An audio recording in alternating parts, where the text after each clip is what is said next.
Hi friends, welcome to Flames to Fashion. So இன்னைக்கு அவி ஸ்டிச்சிங்ல ஒரு சுடிதார் வந்து ஃபுல்லா எப்படி தைக்கிறது அப்படினு தான் பார்க்க போறோம். So இது பார்ட் 1. ஃபர்ஸ்ட் நம்ம ஸ்லீவ்ஸ் தைக்கலாம். லைனிங்ல என்ன பண்ண போறேன், டெம்பிள் லேஸ் வைக்க போறேன். அதுவும் இன்விசிபிளா வைக்க போறேன்.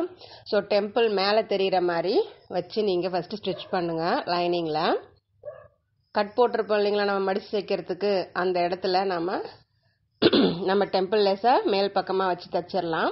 அது மேலே நம்ம மெட்டீரியல் கிளாத் ரைட் சைடை வச்சு தைக்க போகிறோம். நம்ம அந்த இது டெம்பிள் லேஸ் மேலே நம்ம ஸ்டிச்சஸ் போட்டிருக்கோம் இல்லைங்களா, அது மேலவே நீங்கள் ஸ்டிச்சஸ் போட்டுக்கிட்டே வாங்க. அப்படி நீங்கள் போட்டுக்கிட்டே வரும்போது என்ன ஆகும் அப்படின்னாக்க, டெம்பிள் லேஸோடைய உள்பகுதி உங்களுக்கு உள் பக்கமாக போயிடும், வெளியில் தெரியாது, வெறும் டெம்பிள் மட்டும்தான் உங்களுக்கு வெளியில் தெரியும். ஸோ திருப்பி லைனிங் மேலேயே ஒரு ஸ்டிச்சஸ் ஒன்று போட்டுட்டு வாங்க.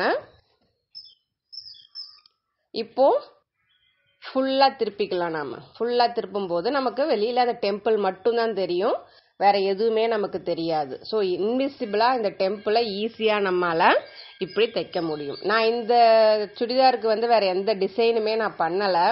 ஏன்னா நானே யோசிச்சு பார்த்தேன் என்ன டிசைன் பண்ணலான்னு, எனக்கு யோசிக்கவே முடியல. நானே எவ்வளோ ட்ரை பண்ணி பார்த்தேன். ஸோ ஓகே, நம்ம பிளைனாகவே தைச்சிட்டோம், ஒன்றும் தப்பு இல்லை அப்படின்னு சொல்லிட்டு இந்த சுடிதார் ஸ்லீவ்ஸை வந்து நான் பிளைனாகவே தைக்கிறதுக்கு முடிவு பண்ணேன். ஸோ திரும்ப வந்து மேல் பக்கமாக ஒரு தையல் நாம போட்டுடுறோம். கை சுற்றளவு இருக்கு இல்லைங்களா, அதில் கார்னரில் ஒரு தையலும் மேல் பக்கம் ஒரு தையலும் போட்டுடலாம்.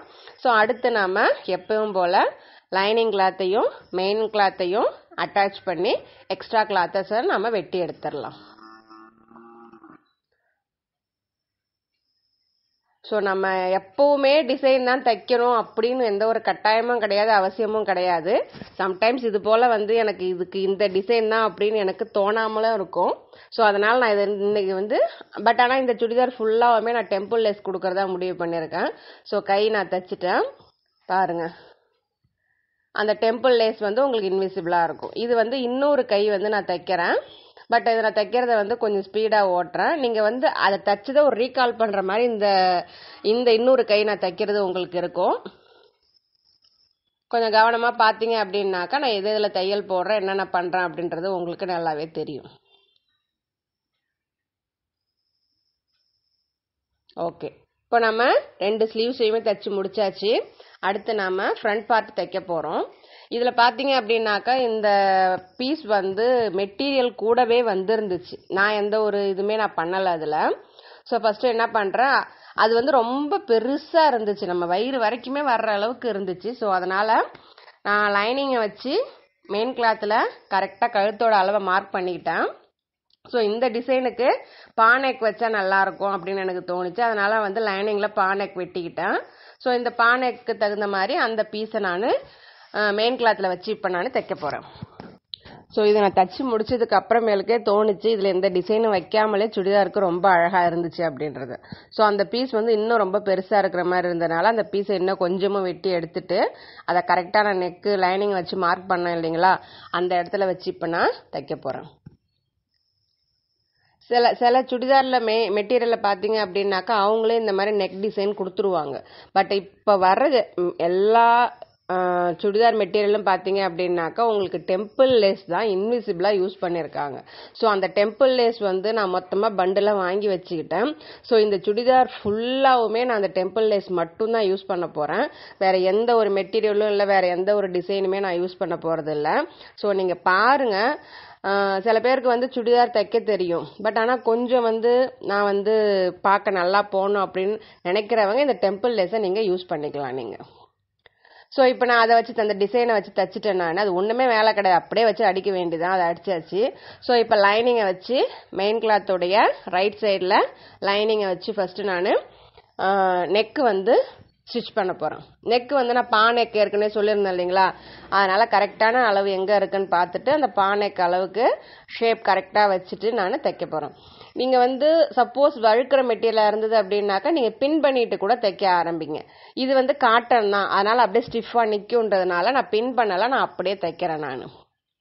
நம்ம எப்பயும் வழக்கமாக பானெக் ஸ்டிச் போடுவோம் இல்லைங்களா, அதே மாதிரி பானெக் ஸ்டிச் போட்டுட்டு உள்ளே இருக்கிற பீஸை கட் பண்ணி எடுத்துருங்க. எடுத்துட்டு அந்த பானைக்கு 2 கார்னருக்கு மட்டும் கட் கொடுத்தா போதும் நமக்கு. இருக்கிறதுலே பானைக்கு தாங்க தைக்கிறது ரொம்பவும் ஈஸி. கட் கொடுத்துட்டு இப்போ திருப்பணும் அப்படின்னாக்க நமக்கு வந்து பானைக்கு நமக்கு கரெக்டாக வந்துடும்.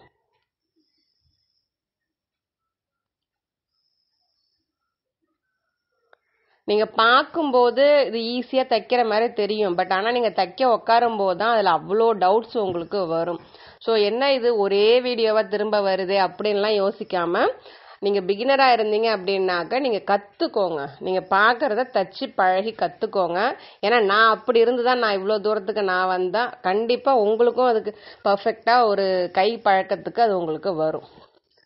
ஸோ நீங்கள் பார்க்குறதோட நிறுத்தாமல் ட்ரை பண்ணியும் பாருங்கள். உங்களுக்கு என்ன டிசைன் பிடிக்குதோ கண்டிப்பாக ட்ரை பண்ணி பாருங்கள். ஸோ இப்போ கார்னரில் ஒரு தையல் போட்டுட்டு திரும்ப உள்பக்கம் 1/4 இன்ச்சுக்கு ஒரு தையல் போட்டேன். இப்போ நெக்கு வந்து நமக்கு ஃப்ரண்ட் சைடில் நெக்கு வந்து முடிஞ்சிருச்சு நமக்கு. இப்போ ஓகேங்களா? இப்போ நெக் முடிஞ்சிருச்சு. இப்போ நம்ம லைனிங்கையும் மெயின் கிளாத்தையும் ஒன்று போல் ஜாயின் பண்ணலாம். ஃபஸ்ட்டு ஷோல்டர் ஜாயின் பண்ணிப்போம். நெக்ஸ்ட் ஆம்கோல் ஜாயின் பண்ணிவிட்டு எக்ஸ்ட்ரா பீஸை கட் பண்ணி எடுத்துருவோம். நான் ஏற்கனவே சொல்லியிருக்கேன், சுடிதார் நீங்கள் தைச்சிங்க அப்படின்னாக்க ஒரே சைடில் ஒரே நேரத்தில் தைச்சி முடிக்காதீங்க. கொஞ்சம் கொஞ்சமாக 2 பக்கமும் கரெக்டாக வச்சு தைச்சிட்டு வந்தீங்க அப்படின்னாக்கா உங்களுக்கு அந்த ஈக்குவலாக வரும். உங்களுக்கு ஒரு பக்கம் ஈடுந்தாழ்த்தியமாக இருக்க வாய்ப்பே கிடையாது உங்களுக்கு. ஸோ அந்த பக்கம் தைச்சிட்டேன். இப்போ நெக்ஸ்ட்டு இன்னொரு சைட்லேயுமே தைக்கிறேன் நான். இப்போ இது நான் என்ன தைக்கிறேனோ இது அப்படியே தாங்க நம்ம பேக் பார்ட்டுக்கும் தைக்க போகிறோம். அதனால் வந்து பேக் பார்ட்டுக்கு வந்து அதுக்கும் பயப்படணும்னு அவசியம் கிடையாது. சப்போஸ் நீங்கள் நெக் ஏதாவது டிசைன் வைக்கிறீங்க, சுடிதாருக்கு வந்து மேக்ஸிமம் ஃப்ரண்ட் நெக் தான் வைப்போம். ஸோ ஃப்ரண்ட் நெக்கு நான் இந்த தடவை பா நெக் வச்சுட்டேன். பேக் நெக் வந்து நான் யூ நெக் தான் வச்சுருக்கிறேன். ஸோ எந்த ஒரு வித்தியாசமும் இல்லாமல் நம்ம இப்போ இந்த பார்ட் எப்படி தைக்கிறோமோ இதே மாதிரி தான் பேக் பார்ட்டும் தைக்கணும். ஸோ ஷோல்டர் ஆம்கோல் முடிஞ்சதுக்கு அப்புறமேலுக்கு செஸ்ட்டும் வேஸ்ட்டும் நம்ம லைனிங்கையும் மெயின் கிளாத்தையும் ஜாயின் பண்ணி எக்ஸ்ட்ரா கிளாத்தை வெட்டி எடுத்துடுறோம். ஸோ ஒன் சைடு முடிச்சிட்டோம் அப்படின்னாக்கா உடனே இன்னொரு சைடுமே நாம் உடனே அந்த நேரத்துலேயே நம்ம அதையும் தைச்சி எடுத்துடலாம். இப்படி நீங்கள் பண்ணும்போது உங்களுக்கு கிளாத் வந்து ஏற்ற இறக்கமாக வராது. ஏன்னா நான் இந்த தப்பை நிறைய தடவை பண்ணியிருக்கிறேன். ஒரு பக்கம் கம்ப்ளீட்டாக முடிச்சுட்டு இன்னொரு பக்கம் வந்து பார்த்தாக்க அவ்வளோ டிஃப்ரென்ஸ் இருக்கும். ஸோ அதுக்கப்புறம் தான் இதை நான் யோசித்தேன். நான் இது நல்லா ஈஸியாக இருக்குமே அப்படின்னு சொல்லிட்டு லைனிங் கிளாத்தை நம்ம எவ்வளோ உயரம் நமக்கு வேணுமோ அந்த இடத்துல கட் கொடுத்துருப்போம் இல்லைங்களா, நம்ம மார்க் பண்ணும்போது அந்த இடத்துல நாம் தச்சுக்கலாம். உள்பக்கமாக திருப்பி தச்சுக்கோங்க.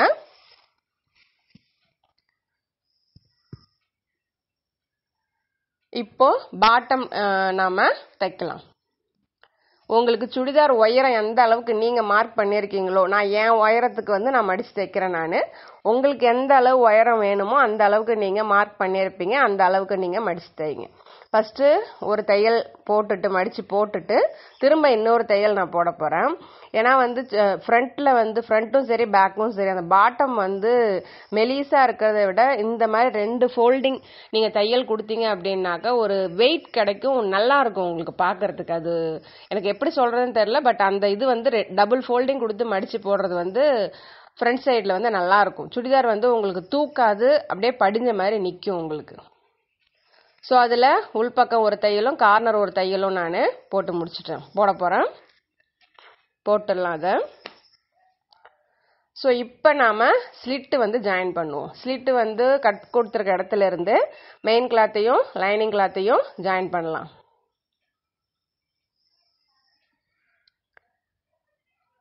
கீழே வரைக்குமே ஜாயின் பண்ணிவிட்டு எக்ஸ்ட்ரா கிளாத்தை வெட்டி எடுத்துட்டு நம்ம ஒரு 1/4 இன்ச்சுக்கு நம்ம மடித்து தைச்சிருவோம். நம்ம இது வந்து 1/4 இன்ச்சுக்கு மடித்து தைக்கிறது வந்து நார்மலாக தான் இருக்கும். பட் நம்ம க்ளோஸ் பண்ண போகிற நேரத்தில் நம்ம இன்னொரு ஃபோல்டிங் நம்ம மடிச்சுக்கலாம். இந்த சுடிதாருக்கு வந்து நான் என்ன சொல்லியிருக்கேன்னாக்கா, நான் வந்து டெம்பிள் லேஸ் தான் வைக்க போகிறேன். ஸோ அந்த லேஸ் வைக்க போகும்போது இன்னொரு ஃபோல்டு வந்து நம்ம மடித்து தைச்சிக்கலாம் நம்ம. ஸோ ஒரு பக்கம் ஸ்லிட்டு ஜாயின் பண்ணியாச்சு. ஸோ இன்னொரு பக்கமும் ஈவனாக வச்சுட்டு இன்னொரு ஸ்லிட்டையுமே நான் ஜாயின் பண்ணிக்கிறேன். ஸ்லிட் ஓப்பனையுமே ஜாயின் பண்ணிக்கிறேன்.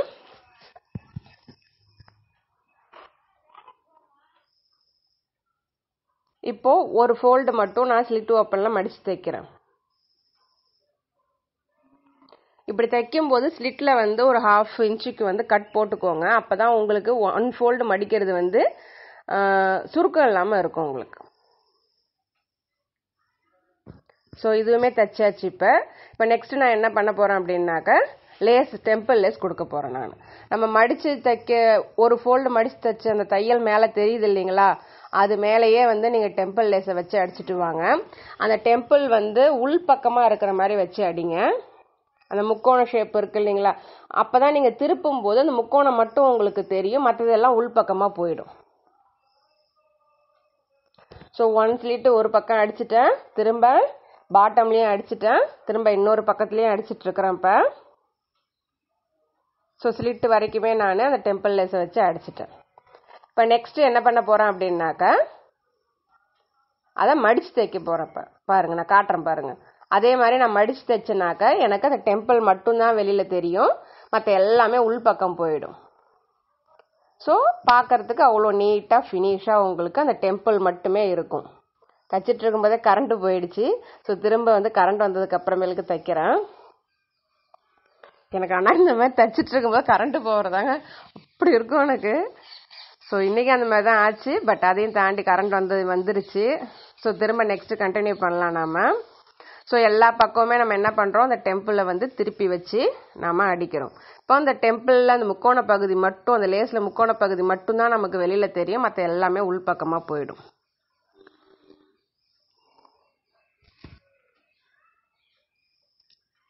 ஸோ அதில் நூலும் நம்ம ஸ்பீடாக அடிக்கிறதுல சில சமயம் நூலும் கட் ஆகிறது உண்டு. ஸோ அதையும் பார்த்துக்கிட்டு அடுத்து போயிட்டே இருக்க வேண்டியதுதான். ஸோ இப்போ நெக்ஸ்ட்டு ஃபைனலாக என்ன பண்ண போகிறேன், உள்பக்கம் நம்ம மடிச்சிருக்கோம் இல்லைங்களா, அது தூக்கினாப்பில் இருக்கும். ஸோ அந்த மடிப்பை க்ளோஸ் பண்ணுறதுக்காக உள்பக்கமாக இன்னொரு தையலும் நாம் அந்த மடிப்பு மேலேயே நம்ம போட்டுட்டு வரப்போகிறோம். இது உள்பக்கம் இருக்கக்கூடிய அந்த ஃபோல்டை தூக்காமல் அப்படியே படிஞ்ச போல் காட்டும் உங்களுக்கு. ஸோ இதெல்லாம் சின்ன சின்ன விஷயந்தான், கற்றுக்க வேண்டிய விஷயங்கள் தான் இதெல்லாமே. அவ்வளோதாங்க. நமக்கு இப்போ ஃப்ரண்ட் பார்ட்டு கம்ப்ளீட்டாக ரெடி ஆகிடுச்சு. நமக்கு பானேக் வச்சாச்சு, எல்லாத்தையும் முடிச்சாச்சு. ஸ்லிட் ஓப்பனில் பாட்டமில் டெம்பிள் லேஸும் நம்ம வச்சாச்சு. ஸோ ஃப்ரண்ட் பார்ட்டு முடிச்சாச்சு. நெக்ஸ்ட் பார்ட் நெக்ஸ்ட் வீடியோவில் பார்க்கலாம். தேங்க்ஸ் ஃபார் வாட்சிங்.